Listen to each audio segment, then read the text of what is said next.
पापी मनुष्य सुखी क्यों रहते हैं। दोस्तों, आज की वीडियो का प्रत्येक शब्द ध्यान से सुनिएगा और अंत तक हमारे साथ बने रहिएगा। भगवान वेद व्यास के बारे में तो हम सभी जानते हैं। भगवान व्यास जो भगवान नारायण के अंशावतार हैं, जिन्होंने महाभारत के साथ साथ 18 पुराणों की भी रचना की है। भगवान व्यास को भूत भविष्य वर्तमान को जानने की दिव्य दृष्टि प्राप्त थी। साथ ही साथ वे इस संसार में उपस्थित सभी जीव जंतुओं की भाषा को भी भली भांति समझ सकते थे।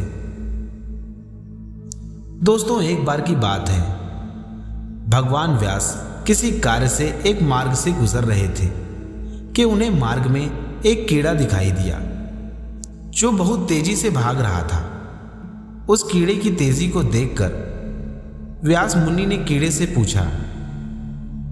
व्यास मुनि जी कहते हैं, अरे भाई, इतनी तेजी से कहां भागे जा रहे हो? ऐसी कौन सी विपत्ति आ गई जो इस प्रकार से भाग रहे हो? तो कीड़े ने मुनिराज से कहा,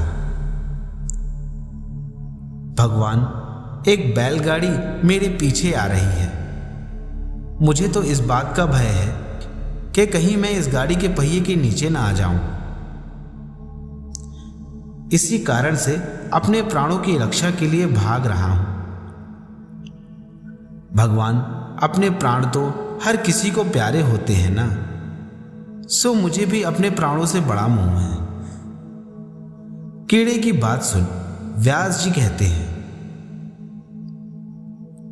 तुमने तो तिर्यक योनि में जन्म लिया है, तुम्हारा मर जाना ही उचित है। कम से कम इस योनि से तुम्हें मुक्ति तो मिल जाएगी। मनुष्य का मृत्यु से डरना उचित है। आखिर तुम्हें इस कीट शरीर को त्यागने में भय कैसा? कीड़े ने मुनि को उत्तर देते हुए कहा, मुनिराज, मुझे मृत्यु का भय लेश मात्र नहीं है। मैं तो केवल इस बात से भयभीत हूं कि इस जीवन चक्र में इस योनि के अलावा भी बहुत सी योनियां भरी पड़ी हैं। इस योनि के बाद कहीं मुझे इससे भी बुरी योनि में जन्म ना लेना पड़ जाए, बस इसी बात से मैं भयभीत हूं। मुनिराज कीड़े से कहते हैं, हे कीड़े, मैं जब तक तुम्हें मनुष्य योनि तक नहीं पहुंचा दूंगा, तब तक बाकी हर योनि से मैं तुम्हें मुक्त कराता रहूंगा। तुम चिंता ना करो।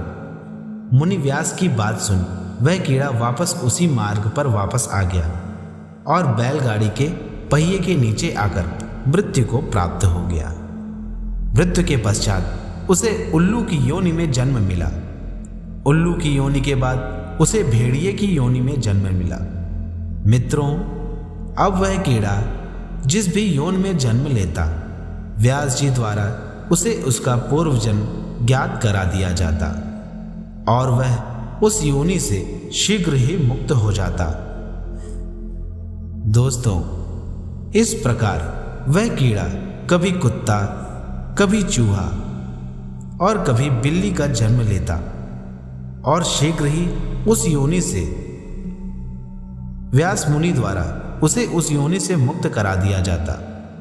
इसी प्रकार वह सभी वर्ण व्यवस्था से गुजरता हुआ कभी शूद्र, कभी वैश्य, कभी क्षत्रिय बनता रहा और अंत में उस कीड़े ने ब्राह्मण कुल में जन्म लिया। जब उस कीड़े का जन्म ब्राह्मण कुल में हुआ तो भगवान व्यास ने उसे गुरु दीक्षा देकर उसे अपना शिष्य बना लिया और चारों वेदों का ज्ञान दिया। अब एक बार व्यास मुनि ने उस बालक, जिसकी उम्र सिर्फ 5 वर्ष ही थी, उसे नंदभद्र की शंका का समाधान करने के लिए नंदभद्र के पास भेज दिया। नंदभद्र की शंका थी कि जो मनुष्य पापी होते हैं वे सदैव सुखी क्यों देखे जाते हैं।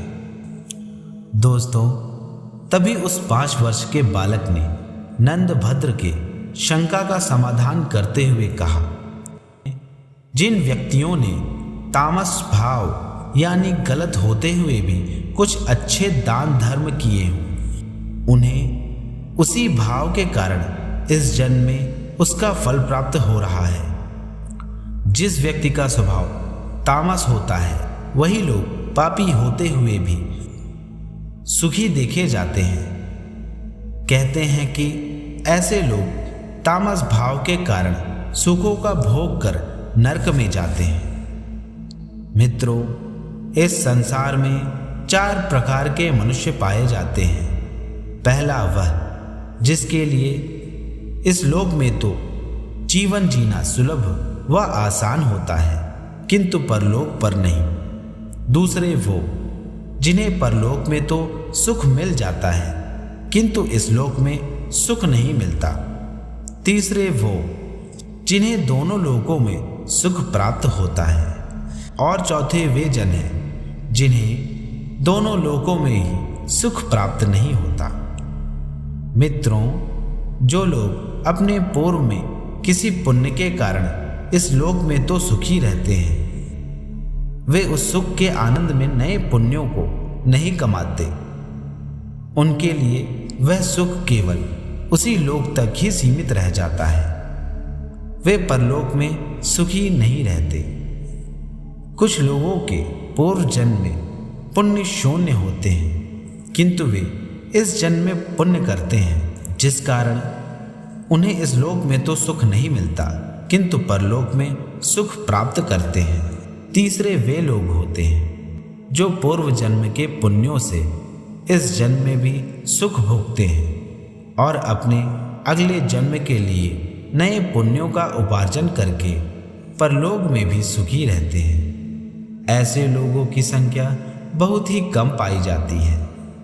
चौथे वे लोग जो अपने पूर्व जन्म के पापों के कारण इस जन्म में भी दुख भोग रहे होते हैं और परलोक में भी दुखी ही रहते हैं। इतना कहकर उस 5 वर्षीय बालक ने नंद भद्र के शंका का समाधान कर दिया। मित्रों, वही बालक आगे चलकर कुशारु और मित्रा का पुत्र होकर महर्षि मैत्री के नाम से प्रसिद्ध हुआ। तो मित्रों, आज की कथा बस इतनी ही। आशा करते हैं कि आपको यह कथा अवश्य ही पसंद आई होगी।